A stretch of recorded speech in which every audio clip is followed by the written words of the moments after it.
পুরান ঢাকার ঐতিহ্যবাহী মোরগ পোলাও সবারই কিন্তু অনেক বেশি পছন্দের একটা খাবার। তবে এই পুরান ঢাকা কিন্তু সবারই বাসার আশেপাশে না, অনেকেই চাইলে যেয়ে খেতে পারেন না। আবার অনেক স্পেশাল মশলার জোগাড় যন্ত্র করতে পারেন না বলে বাসায় রান্না করে খেতে পারেন না। আজকে আমি আপনাদেরকে একদমই আমার তানজিলা কিচেন হাউস স্পেশাল এই মোরগ পোলাওটা রান্না করে দেখাবো।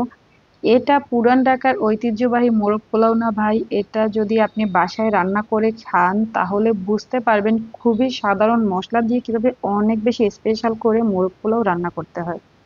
তো আর কথা বাড়াবো না, চলুন চলে যাই মূল রেসিপিতে।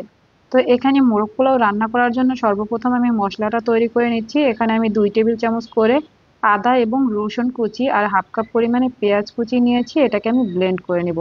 আর নিয়েছি আমি 1 টেবিল চামচ পরিমাণে পোস্ত দানা, পেস্তা বাদাম 1 টেবিল চামচ পরিমাণে, 2 টেবিল চামচ পরিমাণে কাঠবাদাম, খোসাটা আমি ভিজিয়ে রেখে ছাড়িয়ে নিয়েছি। ওগুলোকেও আমি ব্লেন্ড করে নেব। তো এখানে আমি 2টা দেশি মুরগি নিয়েছি, আপনারা চাইলে এটাকে সোনালী মুরগি দিয়েও করতে পারেন। তো আমি এখানে 1 চা চামচ পরিমাণে লবণ আর দিয়েছি 1 চিমটি পরিমাণে জর্দার রং। এটা আপনারা চাইলে স্কিপ করতে পারেন জর্দার রংটা, তাহলে কিন্তু এটার কালারটা একটু হালকা আসবে। তো আমি কালারটা একটু দেখতে সুন্দর লাগার জন্য এই জর্দার রংটা দিয়েছি। তো এটাকে আমি মাখিয়ে নিয়ে ভালোভাবে তারপরে চুলায় একটা প্যান বসিয়ে দিয়ে এর মধ্যে আমি হাফ কাপের থেকে একটু বেশি তেল দিয়েছি, অর্থাৎ এখানে 1.25 কাপের কাছাকাছি তেল আছে। তেলটা দিয়ে তারপর আমি এখানে 1.5 কাপের মতন পেঁয়াজ বেরেস্তা করে নিয়েছি। দেখতেই পাচ্ছেন পেঁয়াজগুলোকে আমি নেড়ে চেড়ে একদম গোল্ডেন ব্রাউন কালার হয়ে আসা পর্যন্ত অপেক্ষা করছি। তো এরকম পর্যায়ে চলে আসলে এটাকে নামিয়ে নিতে হবে। এর থেকে বেশি যদি ভেজে নিতে যান সেক্ষেত্রে কিন্তু পেঁয়াজ বেরেস্তাটা খেতে তিতা লাগবে। তো এখন পেঁয়াজ বেরেস্তাটা উঠিয়ে ওই তেলের মধ্যেই আমি চিকেনগুলোকে দিয়ে দিচ্ছি। চিকেনগুলোকে কিন্তু ভেজে নেওয়া আমার উদ্দেশ্য না, মোরগ পোলাওর চিকেন ভেজে নিতে হয় না। তো আমি একটু দেশি মুরগি যেহেতু নিয়েছি, তাই তেলের মধ্যে 2 মিনিটের মতন আমি এটাকে একটু উল্টে পাল্টে নিয়েছি।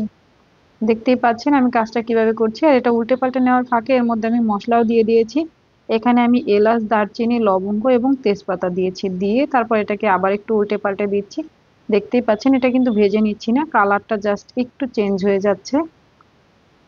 তো এ পর্যায়ে এখন আমি এর মধ্যে আরো একটা মশলা অ্যাড করব, আর এখানে আমি পেঁয়াজ এবং আদা রসুন বাটাটা অ্যাড করব। আর এই ধরনের রান্নার ক্ষেত্রে আপনারা যদি মশলাটা একদম ফ্রেশ ব্লেন্ড করে বা বেটে দেন তাহলে কিন্তু এটার ফ্লেভার এবং টেস্ট অনেকটাই বেড়ে যাবে। ফ্রিজে রাখা পেঁয়াজ বাটা অথবা আদা রসুন বাটা যদি দেন তাহলে এতটা টেস্ট পাবেন না যতটা আপনারা রটা দিলে পাবেন। তো দেখতেই পাচ্ছেন আমি এখানে উল্টে পাল্টে একটু কষিয়ে নিচ্ছি পেঁয়াজ এবং আদা রসুনের কাঁচা গন্ধটা চলে যাওয়া পর্যন্ত। তো পেঁয়াজ এবং আদা রসুন থেকে যখন একটু ভাজা ভাজা ঘ্রাণ চলে আসবে তখন আমি এর মধ্যে দিয়ে দিচ্ছি 1/3 কাপ পরিমাণে টক দই, একটু ফেটিয়ে নিয়েছি।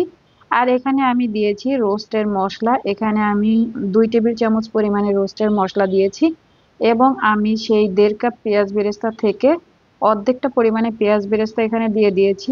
তারপরে টক দইয়ের বাটিটা ধুয়ে আমি এখানে হাফ কাপের মতন পানি দিয়েছি আর দিয়েছি লবণ স্বাদ মতো। যেহেতু আমি চিকেনটা ভাজার সময় লবণ দিয়েছি তাই কিন্তু লবণটা অবশ্যই বুঝে দিতে হবে।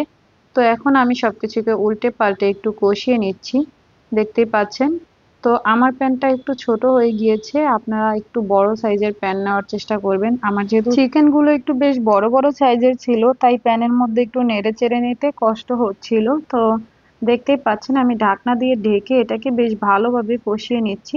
তো ঢাকনা দিয়ে ঢেকে কিন্তু বেশিক্ষণ রেখে দেওয়া যাবে না, মাঝে মাঝে নেড়ে দিতে হবে, যেহেতু এখানে অনেকটা মশলা অ্যাড করে হয়েছে তাই মশলাটা নিচ থেকে পুড়ে যেতে পারে বা লেগে যেতে পারে, তাই ভালোভাবে একটু নেড়ে চেড়ে নিতে হবে।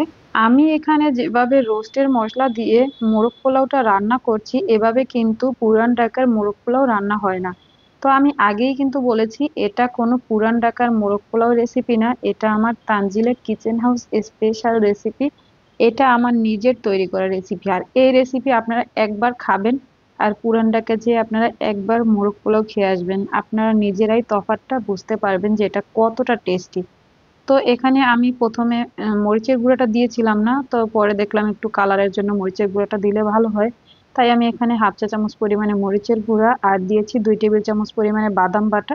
এরপরে বাদাম বাটার সেই বাটিটা ধুয়ে আরো 2 কাপ পরিমাণে পানি দিয়ে দিয়েছি। এখন আমি এটা গিয়ে সিদ্ধ হওয়ার জন্য রান্না করব ততক্ষণ পর্যন্ত যতক্ষণ না পর্যন্ত এটার পানিটা একদম টেনে তেলটা উপরে বেশি আসে। তো দেখতেই পাচ্ছেন এটা আমি কিন্তু বারবার উল্টে পাল্টে নেড়ে চেড়ে দেবো ঢাকনাটা তুলে। আর এখানে আমি এই পর্যায়ে দিয়ে দিয়েছি কিছু কাঁচামরিচ। এতে করে এই রোস্টটা রান্না হতে হতে কাঁচামরিচের খুব সুন্দর একটা ফ্লেভার চলে আসবে। আর এইটা কিন্তু আপনারা অবশ্যই দেওয়ার চেষ্টা করবেন, এতে করে হালকা একটু ঝালও হবে, খুব বেশি ঝাল হবে না যেহেতু কাঁচামরিচটা আমি চিড়ে দেইনি। আবার অনেক সুন্দর একটা ফ্লেভার আসবে। তো দেখতেই পাচ্ছেন আমি ঢাকনাটা তুলে আপনাদেরকে দেখিয়ে দিচ্ছি যে এটার কালারটা কতটা সুন্দর এবং কতটা লোভনীয় হয়েছে। আপনারা চাইলে এভাবে করে রোস্ট রান্না করতে পারেন, এটা একদমই রোস্টের একটা রেসিপি। আর এখান থেকে আমি এখন কিছুটা মশলাযুক্ত তেল নিয়ে নিব, যেহেতু তেলটা উপরে বেশি উঠেছে আর রোস্টটা একদমই রান্না হয়ে গিয়েছে। তো এখান থেকে আমি পাশে থেকে আমি অনেকটাই তেল উঠিয়ে নিয়েছি। আর এখন এই তেলটাকে আমি চুলায় একটা পাত্র বসিয়ে এর মধ্যে দিয়ে তার মধ্যে দিয়ে দিয়েছি আমি দারুচিনি, এলাচ এবং তেজপাতা দিয়ে এর মধ্যে আমি ধুয়ে রাখা পোলাওয়ের চাল দিয়েছি। এখানে আমি 4 কাপ পরিমাণে পোলাওয়ের চাল আগে থেকে ধুয়ে পানিটা ঝরিয়ে রেখেছিলাম। তো দেখতেই পাচ্ছেন আমি এই চালটাকে এখন পাত্রের মধ্যে নিয়ে তারপরে খুব ভালোভাবে নেড়ে চেড়ে ভেজে নেব। তো চালটাকে খুব ভালোভাবে নেড়েচেড়ে ভেজে নিতে হবে ঝরঝরে হয়ে আসা পর্যন্ত। চালটা যদি ভালোভাবে ভেজে নেন এক্ষেত্রে আপনাদের পোলাওটা খুব সুন্দর ঝরঝরে হবে। আমি এখন 4 কাপ চালে 8 কাপ পরিমাণে পানি দিয়েছি। পানিটা দিয়ে আমি এর মধ্যে লবণ দিয়েছি স্বাদ মতো। তারপরে দেখতেই পাচ্ছেন আমি এটাকে নেড়েচেড়ে এখন একটু এর মধ্যে কাঁচা মরিচের আগাটা ভেঙে তারপরে দিয়ে দেব। আর লবণটা এমনভাবে দিতে হবে যেন পানিটা একটু লবণাক্ত হয়ে যায়। এতে করে পানিটা যখন টেনে যাবে চালের গায়ে লবণটা একদম পারফেক্ট হবে।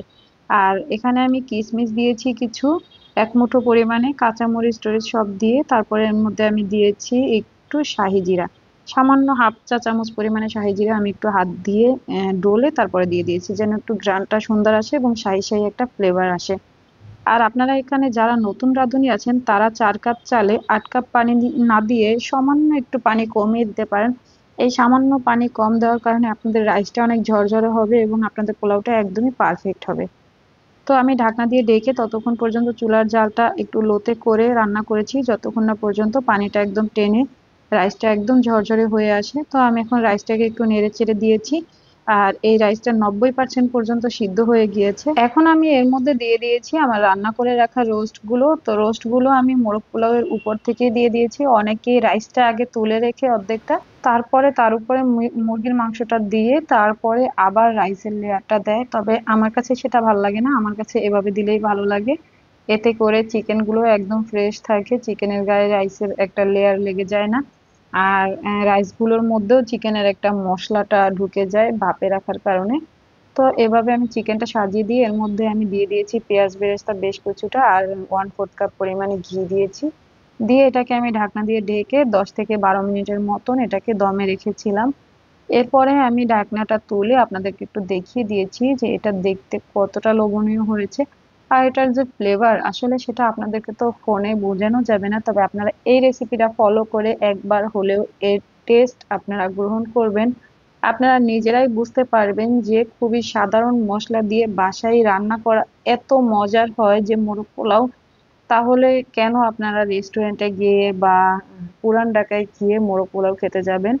দেখতেই পাচ্ছেন কতটা লোভনীয় এবং আকর্ষণীয় হয়েছে। আপনাদের কাছে যদি রেসিপি ভালো লাগে অবশ্যই বাসায় ট্রাই করতে ভুলবেন না, আমাকে কমেন্ট করে জানাবেন আপনাদের কাছে কেমন লেগেছে।